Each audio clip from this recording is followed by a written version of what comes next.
અમારા પોસા પટેલનો ફોન આવ્યો કે સિંધુભાઈ શું કરો છો? અમે કે કોઈ કરતા નથી. અમારે કાંઈ તો કે વાવાઝોડું આવવાનું છે, એક લેબડા ડાળને કાપી આલો. અમે કે ભાઈ કાપી આલો, એમાં શું એક કાપવાનું છે ને લેબડા ડાળો.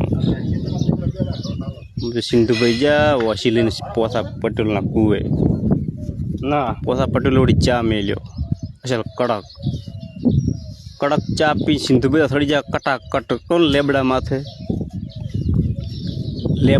થડી પોસા પટેલ બોલ્યા કે સિંધુભાઈ એક ડાળ નહીં કાપવાનું, બધે કાપવાનું. સિંધુભાઈ વળી રાખ દે મોટું કર્યું, આ રાખ દે મોટું કર્યું, બધે ડાળા પડતા કર્યું. પોસા પટેલો તો સિંધુભાઈ ઝાડા દેવા કરીને કરી મેલ્યા.